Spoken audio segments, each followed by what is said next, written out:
What's up guys, and welcome back to another video here on my channel. So in this video we are going to talk about how to remove hard gel nails safely and easily.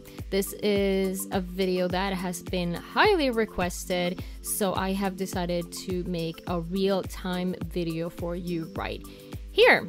As a bonus, as you can see here, I'm actually removing a couple of Swarovski crystals, and I do so by taking my file. I'm making a little cut right next to the crystal, and then I just nip it off with a nipper, cuticle nipper.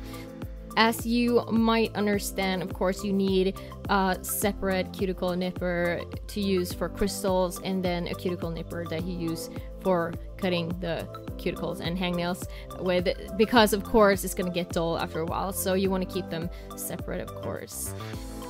So this client right here, she's actually one of my regulars, and for this appointment we actually unfortunately had to remove everything from her nails. So she's actually gonna walk around with naked hands for a month, and then we are going to resume with our fantastic nail art course. So in this video I will also show you how to do that. So basically, when you have a client that comes in and she wants to remove everything and walk away without nails. So the tools that I am using when I'm removing gel is the ELEGANCE Zippy file, the E file, and then I am using the Speedy bit. The Speedy bit is a carbide bit, and it is also a safety bit, which means that the upper part of the bit is a little bit more smooth. You can actually hold it very lightly against the skin and it's not gonna do any damage, which means that it is not as scary maybe to use, and it makes it a little bit easier, I would say. When you are using a carbide bit, remember that the higher speed you have, the smoother the bit is gonna get. So sometimes when people feel scared, they actually turn the speed down, which is probably the worst decision you can make, because then the bit is gonna start almost like bumping off the nail instead, and like almost getting stuck into the nail. So if you want to have it smoother, just turn up the speed. I always say that I turn it up to around 2 o'clock on the Zippy E file. I can actually put a link to the Zippy video that I did years back. I can put it up here in the right corner, so you can watch that if you want to. So I'm actually talking about the Zippy file and the bits that ELEGANCE have, and I was actually part of picking these bits out, so it's really 100% my preference when it comes to bits. Another thing that I really like with this bit is that it is super smooth when you use it. It's just so easy, and you want to make sure that you don't put any pressure onto the nail. You simply just want to lay it down and then slowly just pull it towards you. And sometimes I noticed on my classes, when people are used to using sanding bits, they go back and forth, like almost like you're filing. You don't want to do that with the carbide bit. The bit is actually going to do all the work for you, so you want to take it slow and move around a lot, because if you get stuck in one place, you're gonna get the heat spike. Also, another thing that's probably worth mentioning is when you are using the bit in this direction, you are right-handed and you pull it towards you, you want the bit to be spinning away from you. How am I supposed to describe this without showing you guys? So basically, the rotation should go, if you look at the bit from above, it should go from you and then back to the cuticle and then underneath and then towards you again. So if you hold the E-file upwards with the bit pointing upwards, it should be in, what would that be? It should be turning counterclockwise, I think. Well, hopefully you do understand what I mean, because if you, well, you're actually gonna notice if you have it in the wrong rotation, it's gonna feel like you're slipping. Just try it out in different rotations and you're probably gonna notice. Anyway, another thing that I really love about this bit is that you can actually go over the natural nail. I don't put any pressure over the natural nail and then straight onto the gel, and then it's gonna grab onto the gel. So it's very safe to use for the natural nail, which I love. As you can see here, I'm actually moving from the natural nail over to the gel, and it's not going to do any damage. Also, make sure that, as you can see, as when I'm moving back and forth here, that I am sometimes taking my thumb and I'm brushing the dust off the nail, just to make sure that I can see what I'm doing. Another thing to mention, of course, is that you want to twist the nail and not yourself, because we can always twist the nail. If you're gonna twist your body back and forth and from side to side, that's gonna cause a lot of damage to your body. It's way easier, trust me, to just twist and turn the nail instead. And also another super important thing, when you are working around the cuticle area, make sure that you take your thumb and you pull the skin back as much as you can, so that you can really see what is going on. Don't use the carbide bits to remove decorations or crystals or anything. It's gonna damage the bit, and it's gonna be quite expensive if you do that. A lot, of course. And also, when you are using the bit and you are removing decorations, they can fly right and left and you can get something in your eye or whatever. So just don't use it on anything else but the gel itself. Another thing to invest into if you are removing hard gel is, of course, a really good dust vent. I am using the Nova Flare, and I don't know exactly which model or anything, but the brand is called Nova Flare. It's a built-in dust vent. You have different vents that you can put on your table and so on. I have actually tried out those table vents. It was a really cheap one. I don't even know if it was a brand or anything. It was just a really cheap one, and I had it in the beginning when I started doing hard gel, just to have something before I could get my hands on the real vent.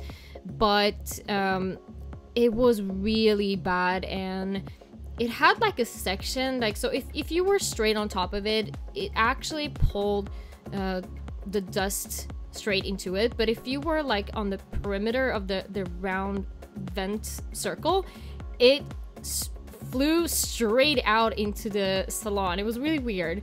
I guess that you can find some really good high quality table dust vents instead of buying something cheap. But that is something that I always recommend people to really put money into, because we're talking about your health. Same thing when it comes to the E-file, actually. You want to choose something with a high quality, because if you get something off, I don't know, I'm just saying something like Amazon or whatever, if it's a really cheap one and it has a lot of vibration in the handle, that could cause some serious damage to your wrists. So you really want to be careful with that. So I would say I always say there's like 3 things that you want to invest money into if you are serious with your work, and that is your E-file, your dust vent, and also your LED lights or UV lights. So I would say really take your time and save up to some high quality equipment, rather than just getting something cheap of Amazon and then you get damage for life. Same thing, you know, with the dust vent, because once you get dust into your lungs, it can go really bad, as you know, you probably understand why.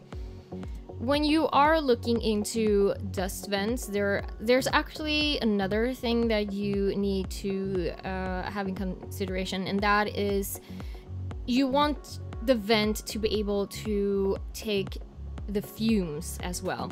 Some vents are only designed to remove the dust, but the fumes are just as important because, well, especially if you're working with acrylic, that is, well, of course, a no-brainer. But also, even if you're working with gel and it doesn't really have a smell, there's always gonna be fumes, and in the long run, breathing that in for many years is probably not the best thing. So I would definitely recommend you to really look into a vent that also removes the fumes as well. The only vent I know that does both is the NovaFlare, but I would recommend you to just send an email over to whatever brand you are interested and just ask them. I sadly do have to make a tiny little disclaimer regarding the NovaFlare. I have tried to get in contact with the owner in Germany because I really wanted to offer you guys some great deals and maybe do a collaboration with them, but they don't seem to be interested because I don't even get an answer back. I do know that Ken West in Canada do sell these, and I can always recommend Ken West because they have great customer service though.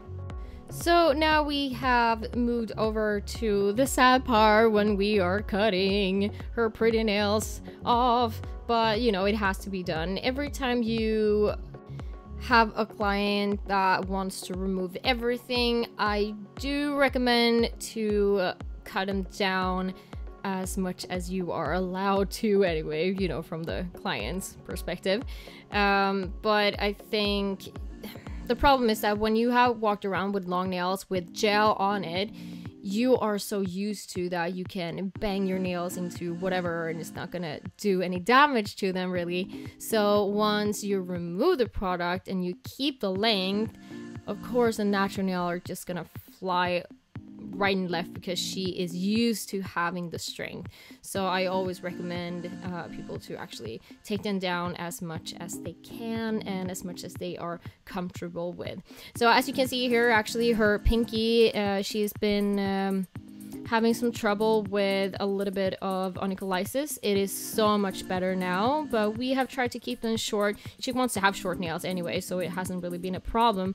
I don't know why she got the onycholysis. I would guess that she hit something, I don't know, but it was kind of weird.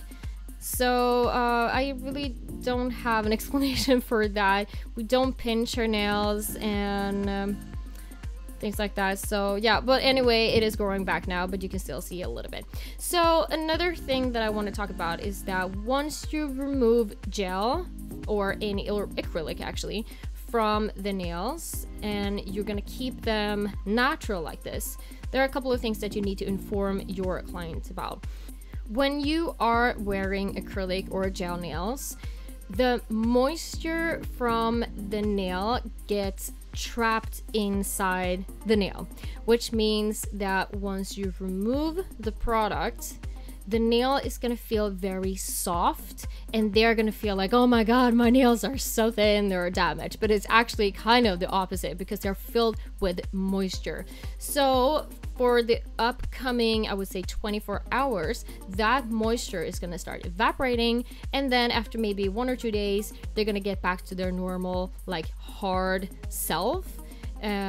So that is one thing that is really important to inform your clients about. Another thing is that that part that has been underneath the product, the gel or acrylic, that is moistured is gonna have a slight different tone in it when we're talking about the color. So you can see here that sometimes the nail can look a little bit more almost like white, or sometimes a little bit more red almost. That is also going to start to even itself out for the upcoming 1 or 2 days. Another thing that I need to add is that you can probably see here that I didn't remove everything. You have spots with a little bit of gel on it, and that is because I don't want to go all the way down to the nail and risk damaging it. So those gel spots can also make the nail look like it's damaged, but it's not, because it tweaks the nail color a little bit. So that's why you can feel like it looks more damaged than it is. I can tell you that these nails are very healthy, they are not damaged, but because of all these different things, we have the moisture in the nail, we have a little bit of gel left on the nail, it's gonna look like you have some color imperfections, but it's gonna start even itself out, as I said. So maybe if you want to add a nail polish, this is the time where you do that. So you go in and make sure that you get all the dust out with some cleanser and really clean up the nail plate. The thing is, because we have removed the gel, it could be a little bumpy still. You can see that I went in with a buffer just to smooth everything out a little bit first, but make sure that you are using a really good base coat, so something that fills out those imperfections before you apply your color, because if you apply the color straight on top of this, it's gonna look a little messy. So I would definitely recommend you to get a really good base coat. I think it's called like a ridge filler. It's been like years since I used nail polish. I never use nail polish, but yeah, just want to mention that. And here we are going in with the cuticle oil. I actually did film a video on how to apply the cuticle oil correctly, because I think that a lot of you know that Instagram nails dipped in like a bucket of oil is one of my biggest pet peeves. So yeah, I did a video on it, so it's gonna come up later, maybe this month. I'll see when I have time for that. But we are applying the cuticle oil, of course, and then massaging it in with some hand lotion. This is a must. If you are applying cuticle oil, you have to go in with the lotion, and that's just a rule. If you're watching my videos and you are doing nails, you have to do this. It's a rule from now on. And as I said, I'm going to talk about this more in my cuticle oil video. And I would say that this pretty much sums up this service. So thank you guys so much for watching. Don't forget to follow me on my other social media and check out my swag store with the t-shirts, sweatshirts, hoodies, and other cool fun nail merch. You have the links down below, and I will see you in the next one. Take care, guys. Bye.